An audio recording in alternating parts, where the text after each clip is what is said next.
My name is Brad Montgomery. Welcome to the podcast called Successful, Interesting, and Awesome, where I interview people who are either successful, interesting, or awesome. But who am I kidding? Come on, these guests are all three. So thanks for being here. Enjoy the show. Hey, everybody. I've missed you. It's nice to see you. Who are we kidding? I can't see him, but you know what I mean.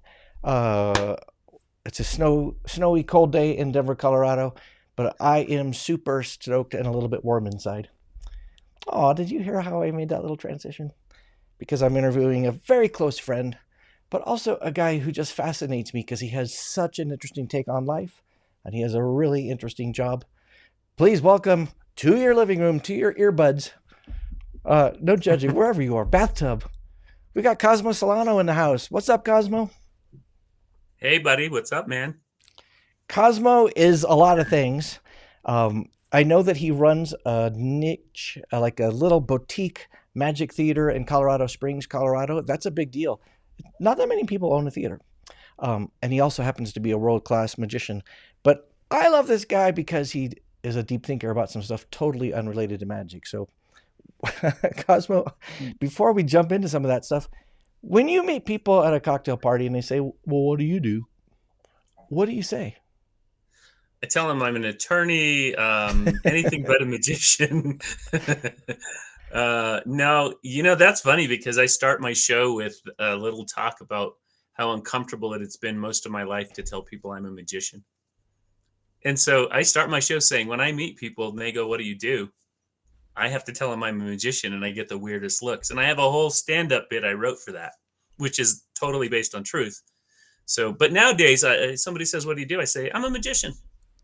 Well, I want to tease the audience. We're about to leap into Cosmo's totally interesting and I think inspiring views on money. Oh, that's a transition. But I got to ask, before we get there, because you brought it up, why are you uncomfortable introducing yourself as a magician? Oh, there's a stigma with it. You want to, plus, it was going through those years of my life when I was so, self-conscious about I'm now a man, and so I should do things men do. And what was I doing? I was playing around with magic tricks. So, there was just a period of my life when you'd meet people you felt like they should be your peers, and they just kind of look at you like, when are you going to grow up and get a real job? And you do get that when you tell people you're a magician. Well, what I hate when I tell people I'm a magician is oh, I'm sure kids love that. My kids would love you. Yeah, and I just Right? want to go, oh, I hate you. All right, tell us a little bit about your theater, but I'm telling you, I'm about to ask you about money. We're going to go deep soon. But we got to know a little bit about who you Okay. are. So you run a theater, you're a fantastic magician. Can you tell us about that? Well, just the theater itself is it's a small theater. We seat a maximum of about 45 people. We generally seat about 34, to be honest. So it's real small. It's just a place where I get to do my thing, and my own people can come and see it. And we perform mostly what's called close-up magic, which makes it even more rare because there are a lot of magic theaters around the country today, but there's very few that focus strictly on that kind of thing. Did that answer You did the something question? crazy. You started this theater. I think you've been through 3 iterations. I think you're in your current Yes. theater. You had a theater before that. You had to move because of a lease. But before that, you were in your living room. Well, sort of. Not my living room, but it was our dining room at our house. We had this really big house with this beautiful dining room that we never used. So I said, I'm going to turn that into my practice room, and I did. So I put my magic stuff, all the stuff that's in this room here was in that room. And I wanted to do a close-up formal show. I was really I couldn't get excited about doing walk-around magic anymore, strolling magic corporate events, even though they paid great. Right. So I talked with a friend of mine, and we put together a full evening close-up show, and we did it at a handful of hotels. It was very successful for us for what we were doing. It's not but one day I was sitting there going, where can we do it next? Because we had done it in a couple different places. And I said, what about here in my house? And I just started building a small 12-seat theater literally that day. My wife was like, what are you doing? And I was dragging wood into the house and across the kitchen into the dining room. And the dining room, was separated almost like a bedroom would be. It wasn't even it wasn't against the kitchen, so it was its own little room. But yeah, and 2 weeks later, I had these platforms built and theater seating, and you know, So you know how weird that is, right? I mean, it seems it's pretty normal wonderful. to me. It's It wonderful, seems but like a pretty. not that Why many. doesn't everybody do it? There were two things that cracked me up. One, when I said you had it in your living room, you're like, "Oh no, no, dining room." Come on, Brad. Come on. But then also, it's Don't like, belittle me. It's what's next? It's in your garage. well, most It's in people my wouldn't do garage with that, some right? blankets hanging. You Yeah, it's true. most people would say like, I'm sorry, you're building a theater. You're selling tickets to have people come into your house Yes. to see your art. Yeah, we called the city and said I called the city and said, I want to do this. Can I legally do it? And they gave me the parameters. We couldn't advertise, but we could do it. So I had to do it by word of mouth. And my plan was just to satisfy my own urge to do this once a month, if that, because I was still traveling and working. And we hit the road running, man. We sold out 2 nights in a row our first weekend and had to move into the next weekend, sold those two out. I think we sold out a whole month in advance. And then we were booked almost every week for the next 2.5 years. And so the only times I didn't do it was because I had to travel and go make actual money. Well, that's interesting. So that means when you had the theater in your dining room, it wasn't profitable. Well, I mean, profitable? Yeah, because it didn't cost me anything. So I made money every time I did it. I wasn't losing money. But, you couldn't make, I was selling 12 seats once or twice a week. So I wasn't going to, and we had this gigantic house. I wasn't going to pay for the house and the kids and the college and everything with that. But, it was mostly it was totally a labor of love. I mean, yeah, it was nice to make a few bucks every weekend on top of my normal stuff. But it got me to where I wanted to turn away jobs that were paying real money because I loved it so much. To be clear for people listening, we're talking about he was turning or wanted to turn on corporate work as a magician to be a magician in his dining room for his formal show, Yeah. which kind I of would leads have us. to do about a month's worth of those shows to make up for one corporate gig. As you can imagine, you're a corporate guy and you're probably super expensive, as amazing as you are. So Well, it's funny because what I'm kind of looking in to my living room thinking, I wonder if I could do that because it sounds so fun. you can do it, Brad. I'll come and help you. Oh, well, all right. So we're changing to money. One time I was talking to you about money. It was deep in the pandemic, and I can't remember how we got there, but you said something like, "Dude, I've been poor, and because of that, I never worry." So Uh, you told me a story about being in LA with $6 and then you spent it on I can't remember, Carl's Jr. or something like that. What's that story? I just love the way you have you retell my story. First of Well, all, you have sort of not that you're saying that you're quoting me, but I don't take this personally. I don't like the word poor, and I'm positive I never said that. But anyway, but it's very similar. So you're not doing anything wrong. Forgive me if wait, I'm but being. stop there. Why I don't you like said the word poor? because I don't feel like I was ever poor. I, it's a different word than broke. I love that. Semantics, right? I'll tell you exactly what I said to you because it's something I said a long time ago, and I've been saying it ever since, so I can accurately quote myself. It's based on something I heard. I heard on the 1989 Batman movie, and it's one of my favorite lines. And it meant a lot to me when I heard it, and I don't know why, but I remember just it resonated. Batman had just been dropped into, I mean, the Joker, excuse me, had just been dropped into a vat of acid and turned into this creature, Right? basically, this Joker person. And something about somebody says to him they're going to kill him, and he just smiles at him and says, "I've been dead before. It's very liberating." And I loved that line. It's like, once I've died, you can't do anything to me. And my line to you was, "I've been broke before. It's very liberating." And probably one of the most important things that could have ever happened to me. Well, And yeah, I was in LA living in my car for 2.5 months. and got down to where I probably had $5 or $6. And I remember thinking, how can I make this go really far? Well, one cheeseburger and some fries, and I, like an idiot, I went to the supermarket and looked for what was really inexpensive and bought a bunch of vegetables. That's true. And I was hungry. I was hungry in a minute, after I Right. ate them. They did nothing for me. Like lettuce, I didn't realize that was pretty much just water. Right. So, you know, I remember thinking, oh, I can buy more food this way. And it was much less, even though it took up 2 shopping bags. So I've done that. And then through the years, have gone up and down a couple of times and hit rock bottom financially real bad when I was older and had a family. And that was even more important to me. So, Well, how old were you that when you were buying the lettuce? oh, I was like 19.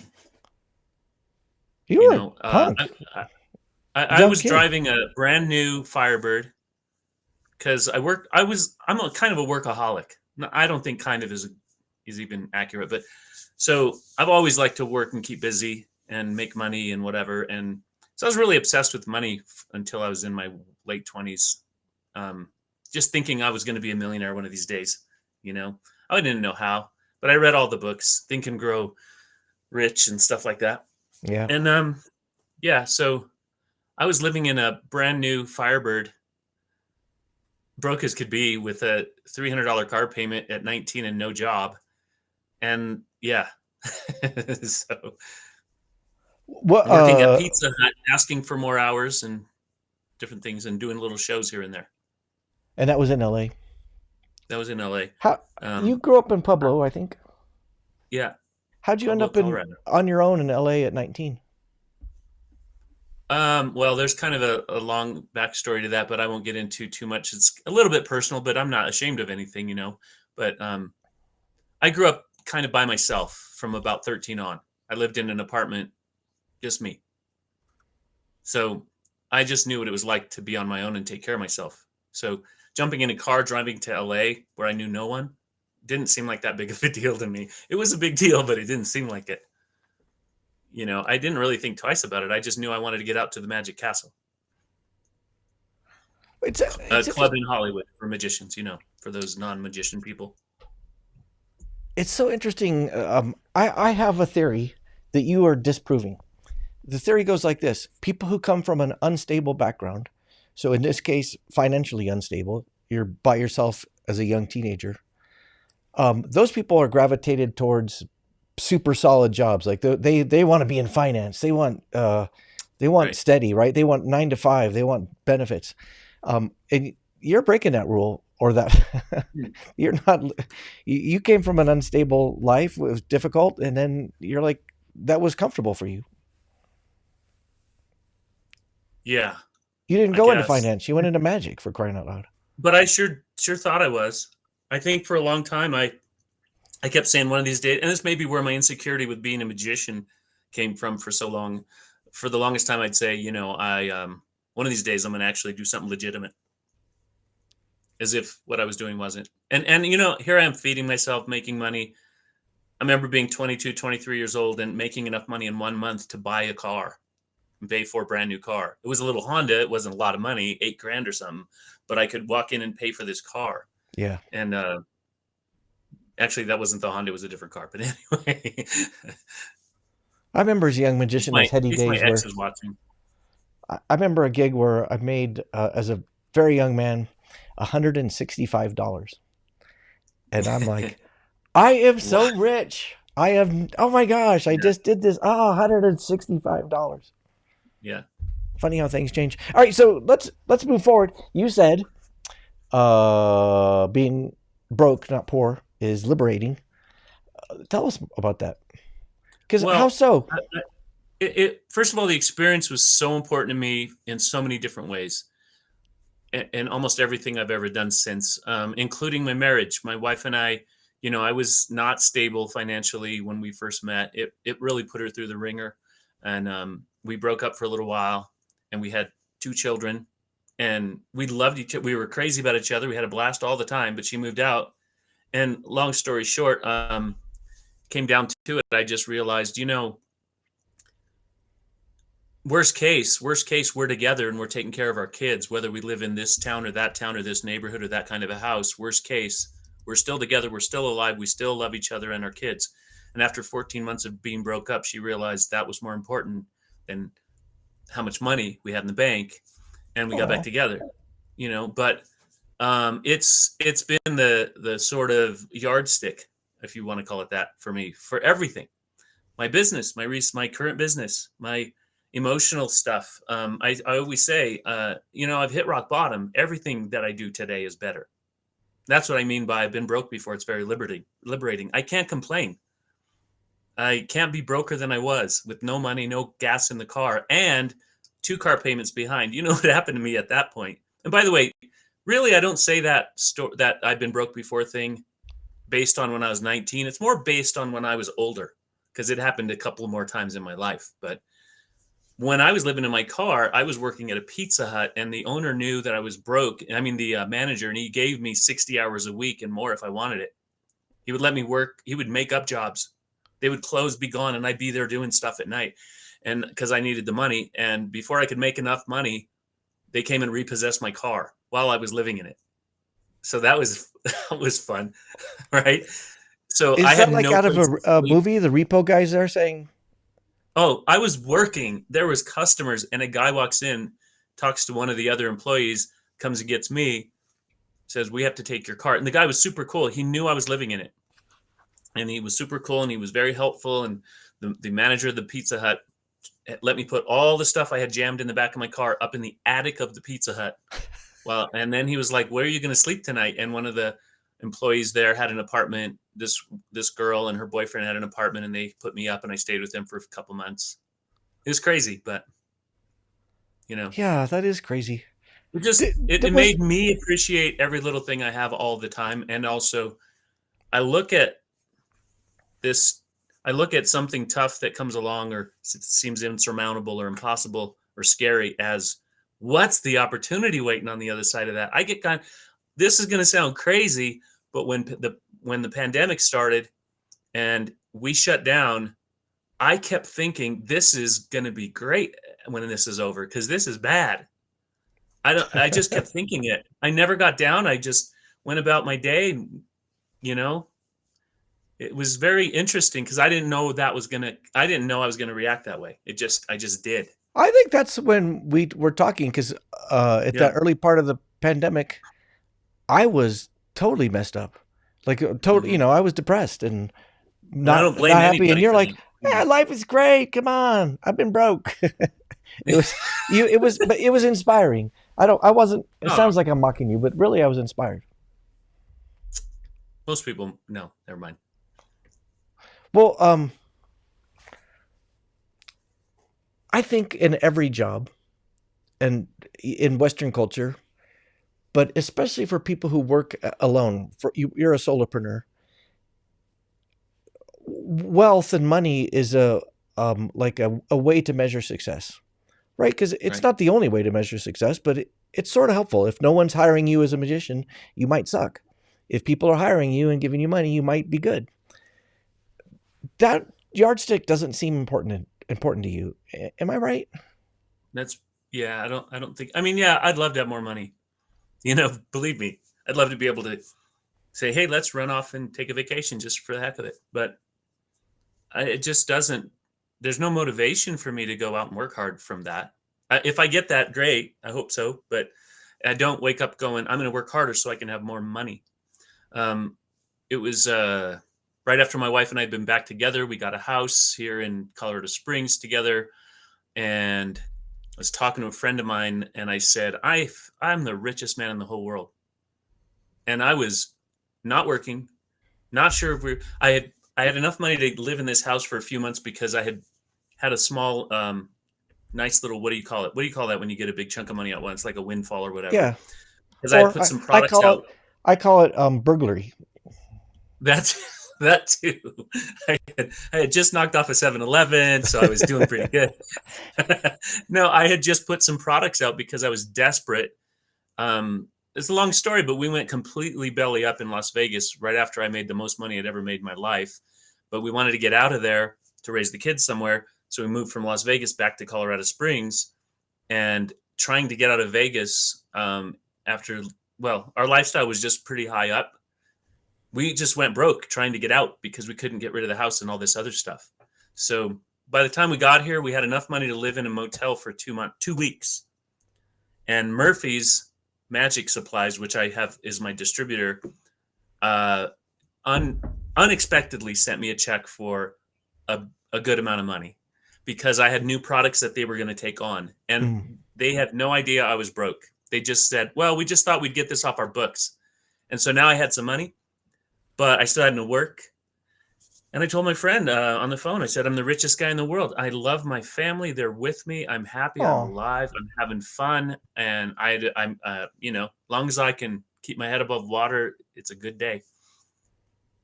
So Well, I've how? just felt that way for a long time.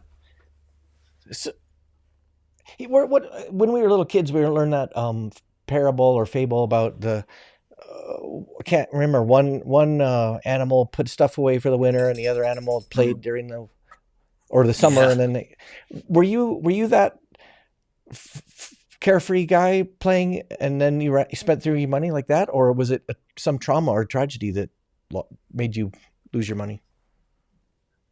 You know what I mean? Um, I don't sure if yeah, I yeah. asked that No, right. I've never been wasteful ever because when I grew up, literally pretty hungry every day. Um, like physically hungry, and just that's a whole nother story. But so I don't, even today, I can't make food and have a spoonful left on the plate with that and throw that away. I can't do it.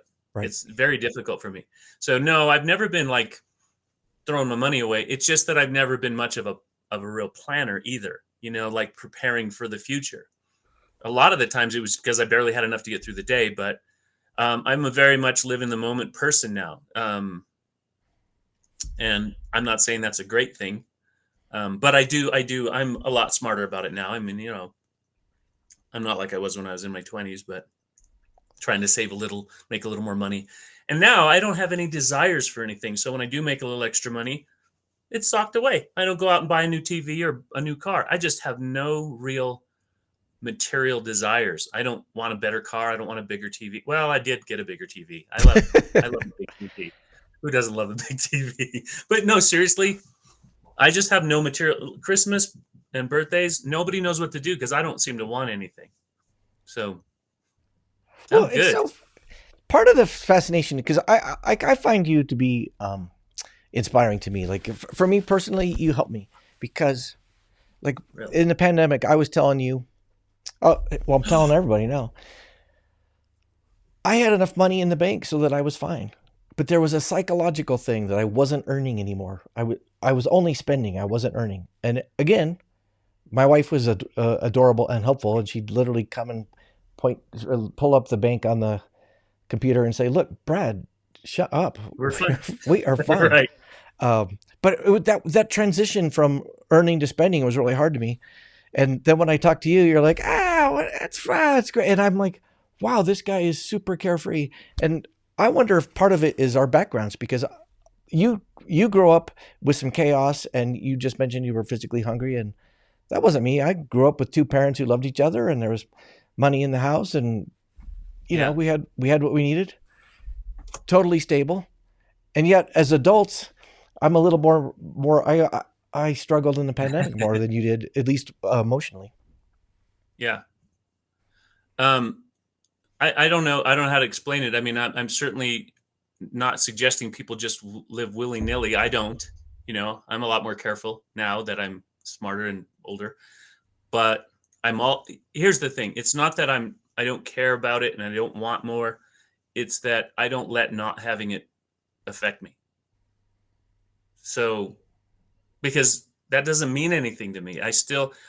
If I have 10 times the money in the bank today, I still have the same wife, the same kids, the same everything. Right. So what does that mean? It doesn't have any real meaning. It's just stuff. Well, I don't know. how does this attitude, which I think is so cool. I'm sorry. I am sorry to interrupt you, Brad, but as you're asking me these things, I'm starting to feel like, I'm not very smart. All right. Here's what I was asking you. You have this what I see as unique approach to money, and that you're very confident. You're like it. I've been through some bad times and it worked out, and I have confidence that no matter what, it's going to work out. And the things that are important to me, like my wife and my kids, are with me. I got them no matter what. How does that influence the way you run your business, the way you run the business side of magic when you're performing privately, and definitely the business side of running a boutique theater? Because I'm confident it influences you. Well, it does. And I'm really glad you're making me think of this stuff because maybe I can put a handle on some things and be a little more in control. Next time I won't forget my power cord. Um, you're making me realize some details about it that I don't think about consciously. So let me put this the best way I can. I think that fear and stress and insecurity are the biggest debilitators. So when we're afraid of not being able to do something, we just get worse at being able to do it. It makes it worse. And when you when you lose everything more than once in your life, when you've got nothing, it's hard to be afraid of that because you know you survived it. That makes sense. So when I run my business, I just don't have any fear. I don't have any stress. I do smarter things more directly, more straightforward, and just jump right on it and get it done because I'm not worried. I just go, hey, I'm gonna build this thing with my own hands. And I go get a hammer and I go get some saws and some wood and I start building. I don't think negatively or go, gosh, can I do it? And it makes me think clearer. And the financial part of my business is very solid. I don't have any, oh boy, we don't have enough money in the bank. I hope we can get through this month. It just seems so simple. It seems so easy. You just do a little math. I Yeah. need this many seats sold every month and we got it.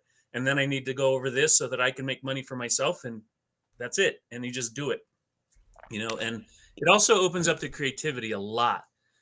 I started thinking, how can we sell more tickets with only this? Because we lost 20 seats when we moved from our old theater to the new one, and the rent went up a lot. So that wasn't Nice. the most financially smart thing. But I just sat down and started thinking, what can I do to fill in the gaps? And I came up with some pretty neat ideas for the theater that are unique, different, and the our clientele love the ideas. For making a little more money on the nights we might not even be open and stuff like that. Well, like what? What specifically did you do to fill in those Well, gaps?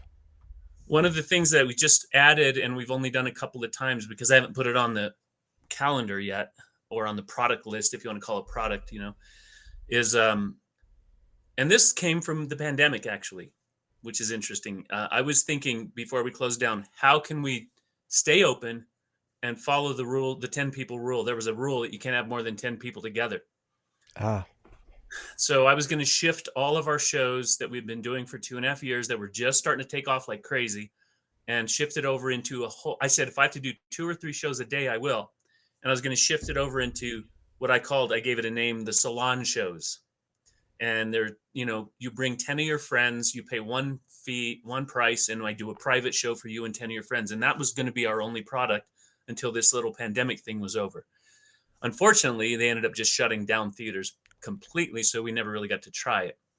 So then when we open the new place, I'm thinking we got to open on nights we've never been open before, like Mondays. So what can I do? And I thought that salon thing I was thinking about before. And so we've done a few because I've told people, but we haven't advertised it or marketed it yet. But there's just a bunch of different angles that pop into my head about how to make more money at the theater. You know, they just, and I think the creativity and the drive to do it comes from not being stressed out. yeah, but I wonder if you can turn that into advice. You're saying fear doesn't help; it makes it worse. If you're not running out of fear, success is easier and creativity is easier. And I think a lot of people who are stressed out are going to say like, "Well, that's easy for him to say, but how in the hell do you do that?" Right? um, yeah. So Turn it into have, advice. I have to go back to what happened with my wife and I. She was scared to death because she's a mom taking care of her kids. I'm just a guy out there trying to be a magician, not even thinking about how important the financial security was to her. So I put her through the ringer and didn't know it, you know? And so when I'll never forget where we were and everything, this conversation just popped into my head. I said, "What's the worst thing that will ever happen to us if I'm not making enough money?" I said, "You and I both know we're not the kind of people who would just take our kids and live on the street with them. You know that I'll go get a job at Burger King if I have to, and you know that we'll have a place even if it's a small apartment. So what's the worst thing?" And I really literally tried to, understand what's the worst that can happen. And that became my philosophy. From it saved my marriage, it made her realize what was important to us, and then of course it made me also move forward and say I better start making some money to help her out, and give us a little better life.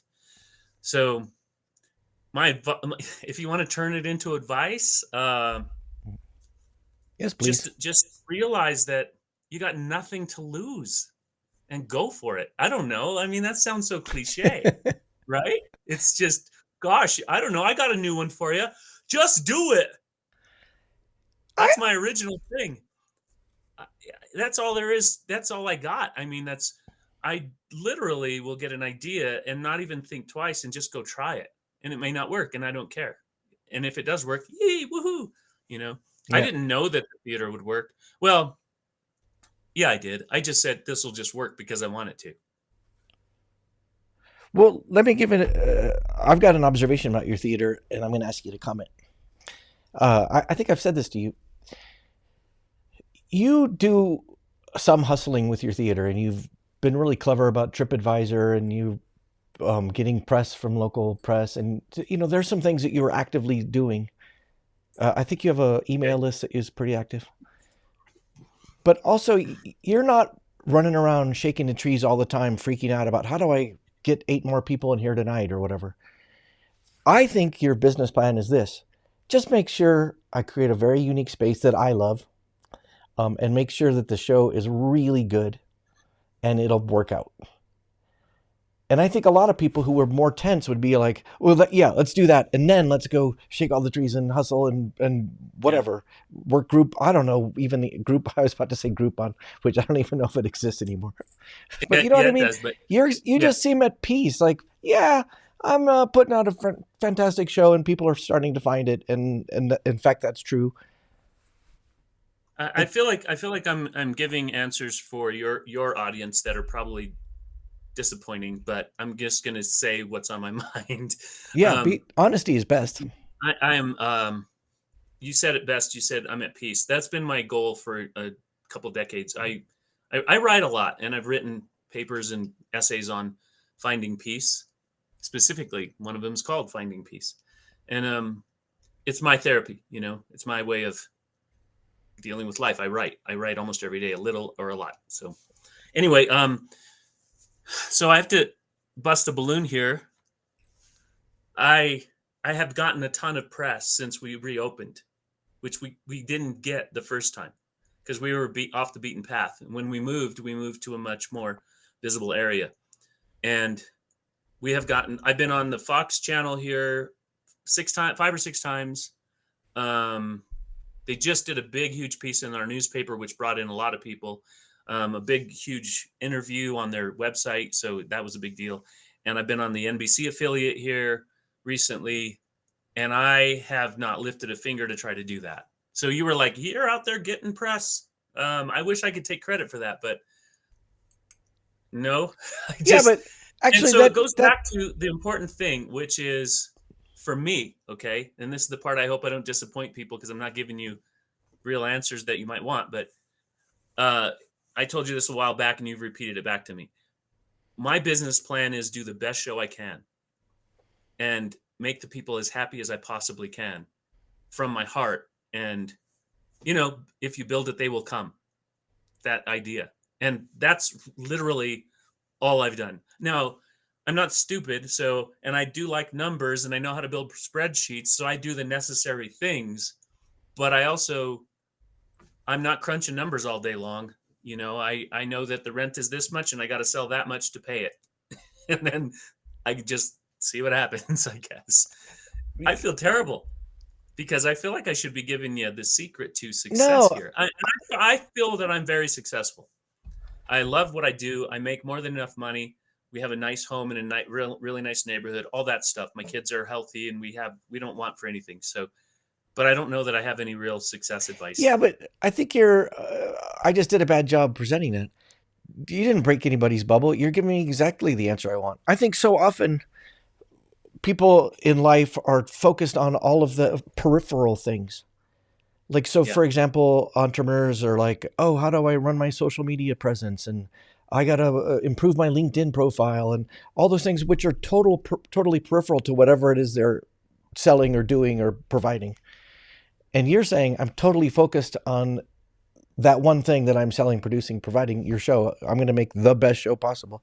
I think that's like Yoda style wisdom. Smart you um, are. Hmm? the other, when you say that, having the hair situation you have, it's really kind of cool. I love it. Uh, I'm bald and you're Um, calling it a hair situation? I didn't know how to say it politely. You think bald is an insult? I don't know. You can't say anything these days. It's politically incorrect, everything. So Well, bald yeah, might be one of those words now. I don't know. you're allowed to say that Um, Brad's bald because that's Brad is kind of bald. it's just a factual thing. Like, oh, I'm a white, bald, straight, middle-aged guy. That's Okay. just factual. All right. Well, I'll try to get comfortable with that.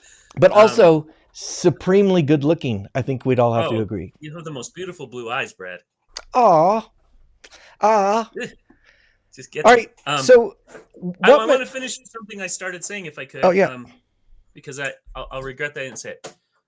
I have I have been around people, known people, and even been the person who is making money and miserable. And I think so. I was talking to somebody a few months ago about a family member about making money and being happy because they were stressed out. When I just said stop and ask yourself why you want this stuff. Oh, because I want a happy family and I want a stable, this and that. And I go, well, then you don't really need to be a multimillionaire or famous for that. Those things won't give you that. I have lots of people, friends of mine, who have become famous in this field of magic and entertainment, and they're so miserable, and they've been divorced 5 times, and they don't know their children, and all the things that we're trying to take care of fall apart when all we think about is how much more money can I make. So I flipped it and I said, I'm going to focus on that and hope I make money along the way. And I end up I'm better off financially today and have been for the last several years than I ever was when I was chasing money. And I was making a high six-figure income in Vegas for a couple of years. And I felt like I was always broke. It was like, trying to keep up with that lifestyle, you Yeah. know, and I'm way better off today than when I lived in that amazing home in Vegas, in that gated community and on the golf course and the whole deal. you know, I've lived So on 2 golf courses in my life chasing money, and those were 2 of the hardest times in my life. plus, I think you don't Beautiful like homes on the golfing. golf course. I think What's you don't that? like golf. It's golf and money. I don't think I like money either. So don't ever ask me to play a game of golf for money. So, because that'll be bad. How does this take on money and just kind of being at peace with yourself and focusing? Like, I love what you said. You're kind of focusing on what money buys for you and what you need more than the money. How does that affect your parenting? Oh, You got grown kids. yeah. I don't. I'm very fortunate. My kids are very stable, down to earth, peaceful people. They're not caught up in trends and that stuff. My daughter, smart as can be, she could have gone after a different degree, but she wants to save the planet. So she struggles in financially, but she's so happy. She lives in a little tiny apartment in Seattle, and her and her boyfriend lived in a van for a while, for a long time, for like a whole year, and she just went out and was happy. And I think I've somehow somehow I did a decent job because they're not, all stressed out trying to impress Right. anybody. They're just happy people. Oh, so gosh, you keep dropping these bombs. It's impossible to I, let them go by. You lived in your car, and now your daughter, or later on, your daughter lived in a van with her boyfriend. What was that like for you as a parent to know she's in a van? it was tough at first. Her boyfriend decided that he was in college in Boulder, and he could have stayed in the dorm, but he said, "You know what I want to do? I want to buy a van with the money I'm going to spend, and live in the van." And my daughter lived in a dorm with her, roommates. And then later, she decided that after college was over, they would live in the van together for a little while, and it turned into a year. They didn't have to. Like I had to, They made that choice, and then they got tired of it and got a tiny little apartment for $1 million a month in in Seattle. But it was hard because I didn't want I wanted my daughter to have everything. I wanted her to be in this beautiful place with everything she needed. But at the same time, it was exciting and fun, and I trusted her instinct, and she's been very independent, so I knew she'd be fine. It wasn't like stressful. It was a little like, you know, it hit my ego a little because I want to be the dad who said, "Yeah, look, I bought you a new car and I got you a Right. house and everything." But you know, There's a story I love. Wait, before I tell you that though, it was kind of strategic, or was it an adventure? Strategic meaning, hey, this is keeping us our college debt down. This is means we have to earn less money.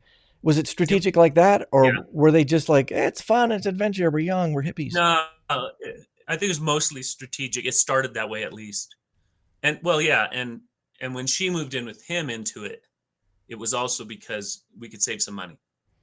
And she just doesn't have any materialistic wants. It's amazing to me. She's happy running over to the Goodwill and buying some clothing and just thinking it's cool. And Yeah, it's not because she has to, you know. She but just that's got doesn't to be care. the impact of her parents, right? I Yeah, I guess. I don't know.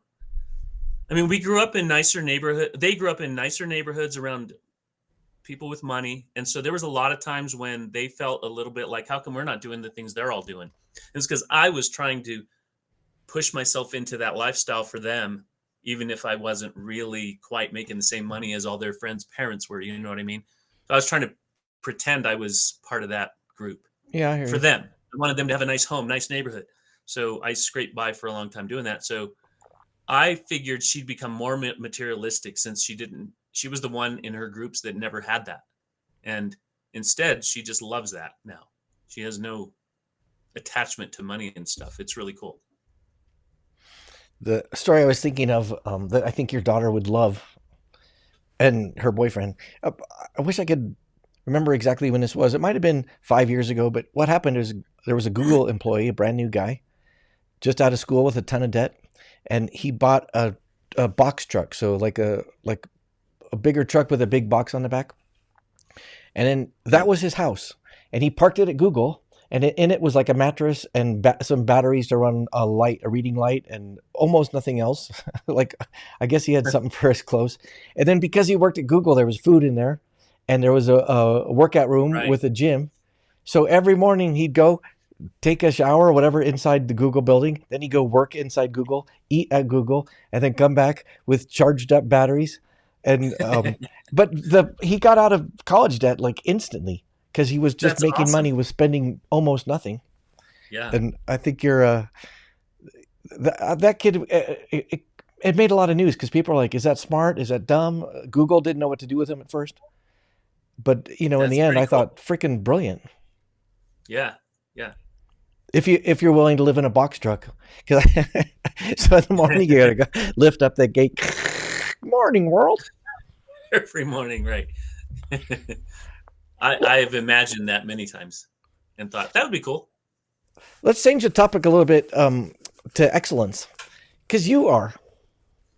How come you're sitting good? Here's what I know. I've been at a magic conference for you, so this is like a professional development conference where people go learn how to be better at their job, Oh, and right. magicians, both professional and amateur, gather for these things. What was really fun for me is one, you're selling these cool products because you're an inventor and a creative guy like that, but also every magician including the super famous ones, are walking by going, "Hey, Cosmo," and you're like, "Oh, hey," because you've you are a true world class magician. How did you set out to be like that, or There's something about magic for me since I was young that I felt like I knew and understood even when I didn't know what was going on. I mean, I really literally felt like I knew and understood it even when I said to myself, I don't want to be a magician for a living. I just like it. right? I wanted to be an animator or something like that. Something in art, and drawing and stuff like that. So, but with magic has just resonated with me on a weirdly deep level from when I was really little. And then one day I just said, this is making me some money. So I do it. So I didn't think, well, no, let me take it back. I just assumed from the get go, I belonged in it, which made me assume I was already great. And I've watched some videos of myself on stage when I was 20 ish in big stages, horrible, horrible, just horrible. But at the time, I was pretty sure I was just as good as you can get. Yeah. I still think that, and I'm not sure I'm not horrible like you now.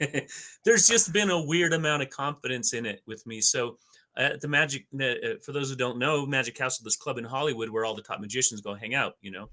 Um, I became a member, and I instantly would just go up to these people I would read about in books and see on TV, and just go, "Hey, what's going on?" And I would go backstage after the shows and just talk to them like I belonged there. And I think they would just look at me and go, "I guess he belongs here because he walked back here," you know. And I did that to everybody I liked, and I just became friends with anybody that I thought was amazing.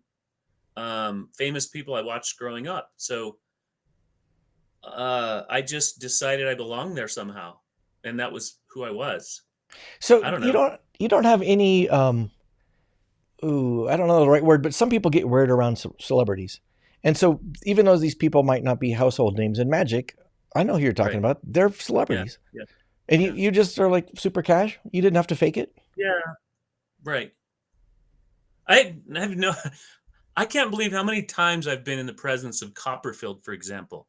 And I mean, not just at a convention or after his show, but like at Chris Kenner's house, who is Copperfield's number one guy and all this, or in personal situations.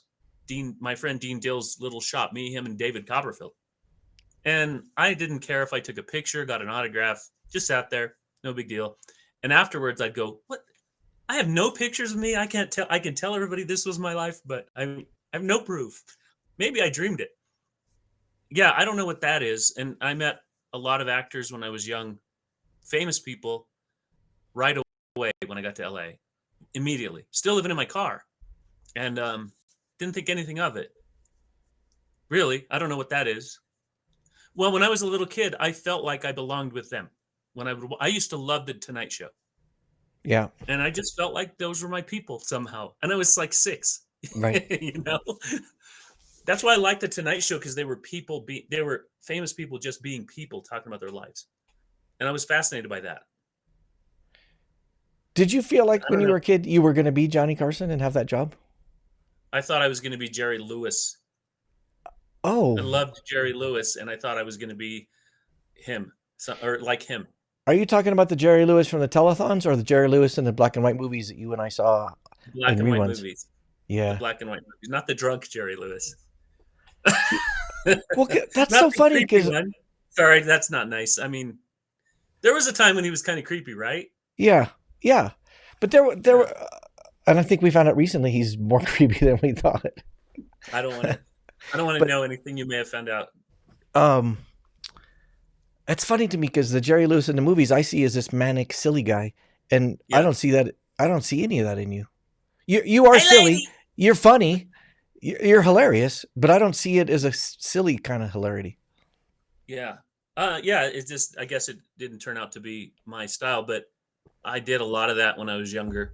Well, here's the deal, I wanted to be that, but I was extremely shy. I didn't come out of my shell till I was about 16. Hmm.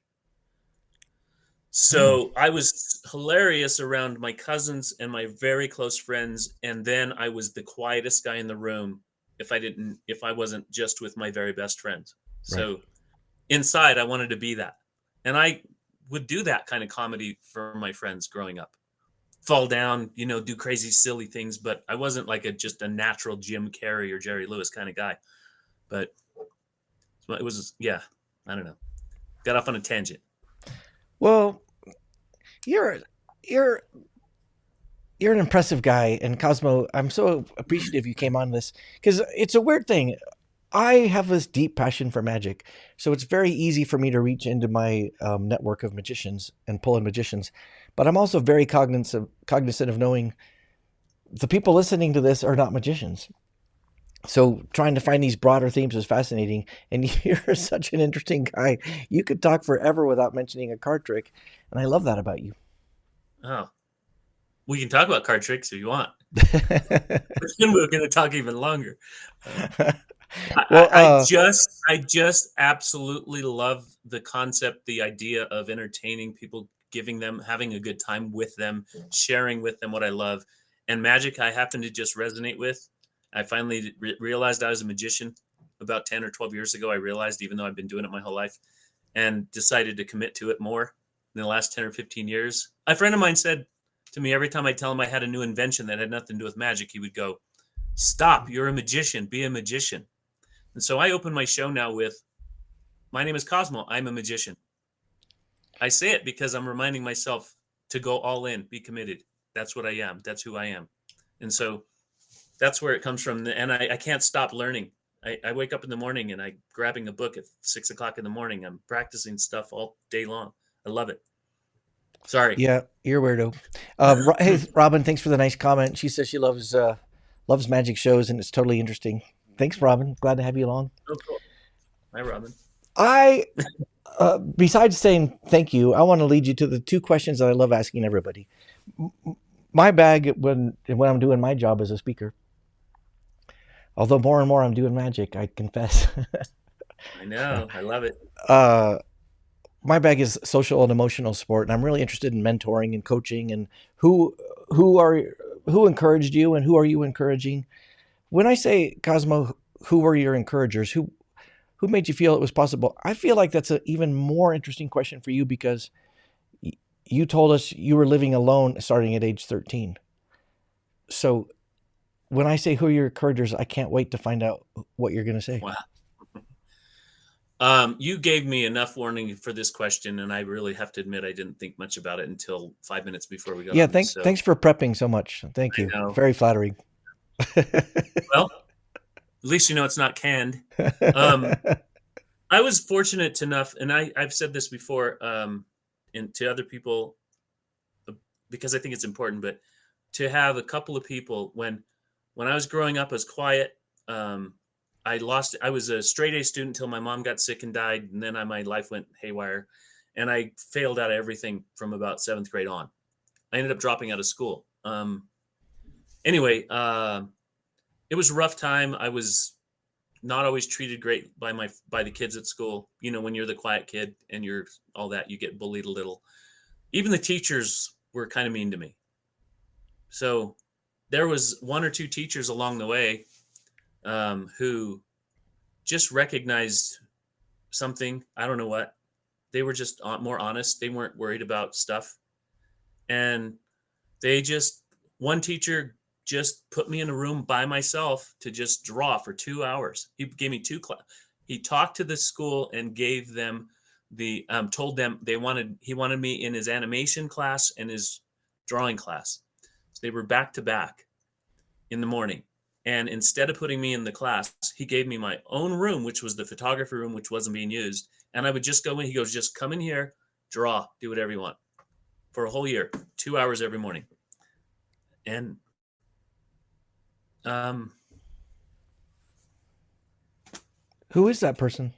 his name was Mr. Kennedy, and he's no longer, with us, but he was amazing. I mean, he was a rough, kind of quiet guy, so he wouldn't get emotional, but he really cared about me, and he saw something, and so he let me do that, and I got straight A's in his class, and I never turned in a single assignment. He just wanted to see what I was playing around with every day, and What? I had a couple of teachers do that at the same time. I had a teacher who was an absolute jerk to me, and took advantage of different things with me and was mean to me all the time and stuff like that. And I was an artist, and he got me to paint this thing for him at the school, promising me he would help my grade in his class. And then he failed me, and he said, "What, you think your art's supposed to get you through history class?"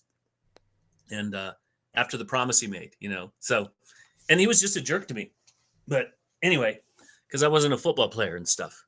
But so That while that was happening, I had other teachers who just stepped in, and they cared about kids. They cared about them. It didn't matter what their grades were, what did so with your adult perspective, and you think about Mr. Kennedy, what do you think he was thinking? Like what was his what plan for you? he loved art and animation, and I think he saw this great potential and wanted to see me be a pro, because I ran into him when I came back from LA one time at like a Walmart or something, right? And I'm gonna guess I was about 30, so I was already a professional magician, making a living as a magician. Pretty proud of the guy. I was the guy who went out to LA and made it. And I ran into him at Walmart, and he goes, "I heard you moved to California." I said, "Yeah." He goes, "Are you working at Disney or what?" And I Ah, said, "I'm a professional magician." And he looked like just broke his heart, oh, you know? But I think he just wanted to I think he wanted to do that with his life, and loved to see somebody like me and try to get us, you know what I mean? Just, yeah. I But don't what know. I'm curious about this, he took this weird chance on you. Like, I'm going to pull a kid in and kind of fudge it Yeah. to the world and just let him find himself. It had a impact on the rest of your life too, right? It wasn't just Yeah. those two A's. So I'm wondering if he had that strategic plan, like this kid needs someone to know an adult's in his corner or something like that, or it was just all Yeah. about art. Yeah, him. No, I think it was more about that. And there was one or two other teachers throughout um my academic life, and stuff, that did the same thing and just got me barely through. I mean, sometimes it was just I would latch onto that. And I couldn't wait to see that one teacher, and I hated the rest of the day, but that got me through. So I've had a lot of teacher friends. I was on the board of directors for a school because I think it's so important. And for a number of years, for a long time, I went to conferences that teachers go to and stuff like that, 2 or 3 times a year for a number of years, because I think it's so important. But um, I've had conversations with them saying, stop and think about these kids, even if they're the bad kids, they're just kids. Right. And so it made me realize that that it's such an important time in our lives, though, especially the real rough times when you start to defy, you lash out, you start to purposely break the rules, fail school just because you want to prove to the world Right. you're not going to. That's why I did it. I stopped. I failed school because I wanted to prove to everybody they couldn't make me get my diploma. So I was pretty twisted up for those years. But Did anyway, you ever go back and get your GED or anything? yes, I got it right. I got it right away. Like Uh, before graduation happened that year, I was only 4 months away from graduating, and I was going to graduate. And so I went and got my GED before everybody graduated. I had my GED already. to me, that's like so ultimately Cosmo Solano, because like you're the kind of guy, as I see, you're like, hey, if I need something done, I'm just gonna go do it. And then you're like, why would I have to suffer through school if I can just go get a GED? That Yeah, I needs to don't be know. done. I'm going to go do it.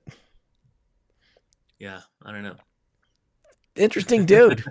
The name of the podcast is Successful, Interesting, and Awesome. And dude, you are like all of them. It's a hat trick for Cosmo Solano. All right. Thank you for saying yes. Give us the website. It's cosmosmagictheater.com. CosmosMagicTheater.com. If you are anywhere near Colorado Springs, Colorado, which is just a wee bit more than an hour south of Denver, you got to find your place there or find your way. We have a blast. We have Uh, so much fun. Cosmo Solano, you are a entrepreneur, you're a theater owner, you're a world-class magician, you're a deep thinker about things like abundance and wealth and money, and it doesn't matter. But right now I want to ask you what I always ask, which is what gives you No, hope?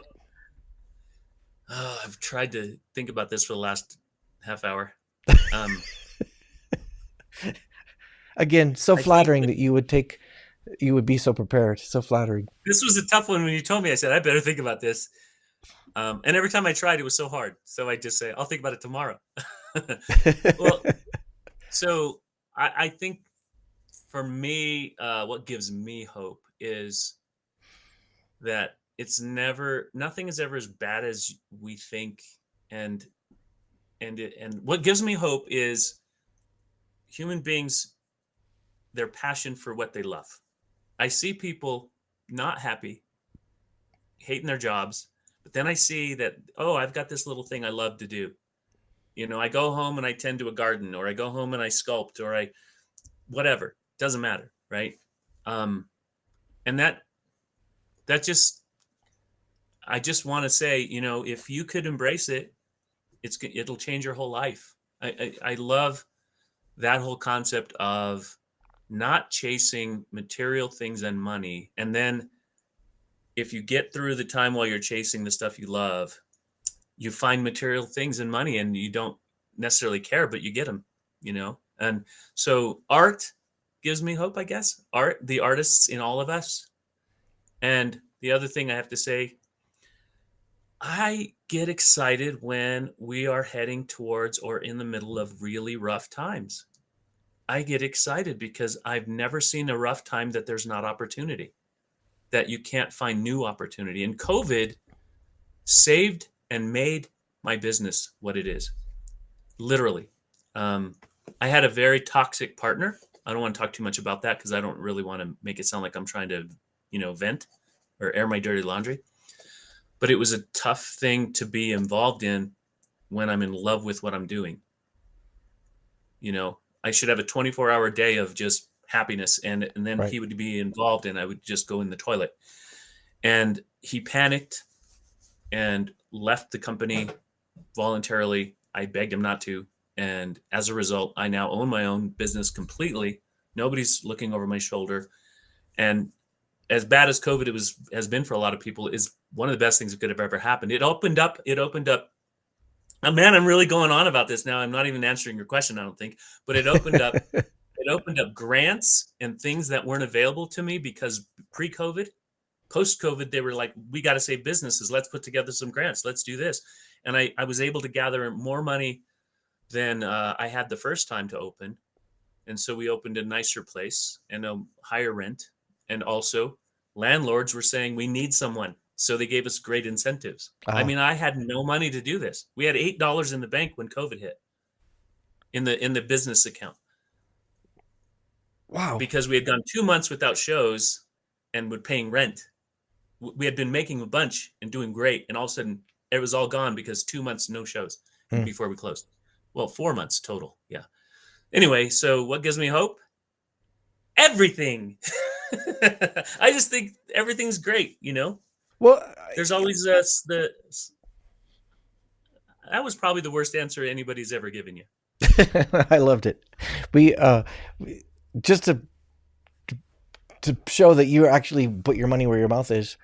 I was talking to you in the middle of COVID, or yeah, middle, and you're saying, "Guess what? I'm looking for a place for my theater. Guess what? We're going to do it. We're opening." And I'm like, Yeah. "You're insane. Have you heard about a pandemic? Because we're in one. This is the worst time in the world to open up a theater." But what that speaks to me is what you said was difficult times also create opportunity, and and it turned out to be a great move for you. Like you were right. I was wrong, by the way. Yeah, you should open a Oh, theater in the pandemic. well, um, we have a magic group on Facebook that every single post was, I've lost all my work. I'm not going to work. I don't know what to do. This is horrible. Blah blah. Everybody was just whining and complaining, and I respect them for that. But the first thing I thought right off the bat was, we're the creative people here, especially magicians in the field of entertainment. We're a little extra creative because we're building our own props, creating routines. We're our own writer, director, and everything. And I went, if anybody can do this, we can. You guys, stop whining and start being creative. This is an opportunity to be more creative. Every time you create something, it's because you're backed up against the wall. So, I found it. I just recognized there's got to be this great opportunity here, and it turned into it. And I don't remember 455 days of not working. I can't believe it was that long. Felt like it was a month. I just had a good time. Like, played around with my 3D printers and goofed around thinking this was going to be over any day now. And before I knew it, 455 days went by. So I love that you've measured that. All right, everybody. Cosmosmagictheater.com, Colorado Springs. Cosmo Solano, you're a rock star. Thanks for saying yes. So glad to have you here. thanks for having me, Brad. I hope that was worth people's time. Robin, you're my new favorite person. Very Very insecure. inspirational. See, you've got this. Oh, hi, Wait, Robin. let's tag on. There is one more thing that Okay. I was thinking of when I heard you talk. And when you're with inspiring people, that's always the way it is. You said through very difficult times, there's opportunity. And what I was thinking of is Ukraine. That this is right now, Russia's in Ukraine, and it's going to be bad. Like, it's already bad. 1.7 million refugees. It's a nightmare. But the good thing about this is Europe is coming together, and people are standing together, saying we are united against what this is, and relationships internationally are looking better than ever. And even the American public seems to be okay with saying we're going to shut off gas prices. This is the first time I remember. We're going to shut off imports of Russian oil, which makes our own gas more expensive. This is a country divided. We can't agree on whether or not, Monday really follows Sunday, and yet we're coming together on this. That gives me some hope. I'm sorry for the tragedy in Europe right now, but I'm also hopeful. It's an amazing thing. I guess my answer when I did think about this a little bit the other day was, how could I say what gives me hope is, this is going to sound ridiculous, tragedy. I mean, tough times. They give me hope. They do. They really do. I get excited. I mean, it's not easy. It's tough, and I'm human, but yeah. So I was just thinking the same thing. My wife, and I'm not following the details of it all too much because I just don't get real wrapped up to where it stresses me out. I know what's happening, of course.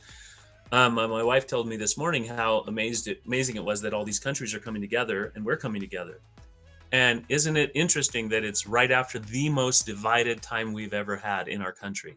I mean, I have best friends who don't want to talk to me because I don't vote the way they do.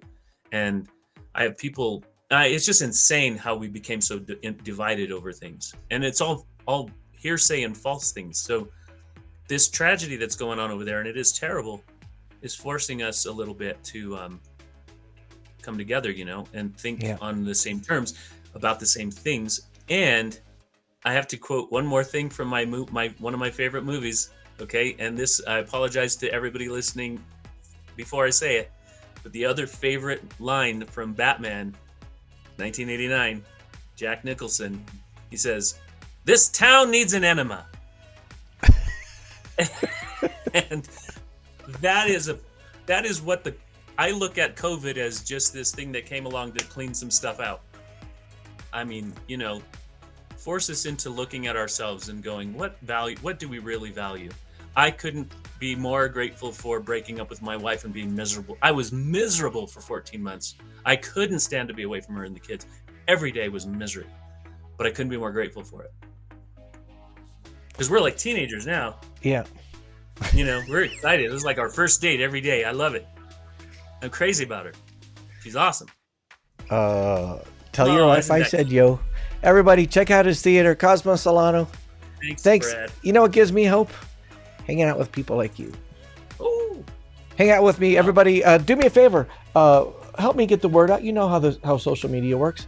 Share this thing and hit Apple Podcasts and give me a review, would you? It's a small thing, but it helps. But also, I love your emails, so keep those coming. I love them. Thanks, everybody. Thanks, Cosmo. Thanks, Brad.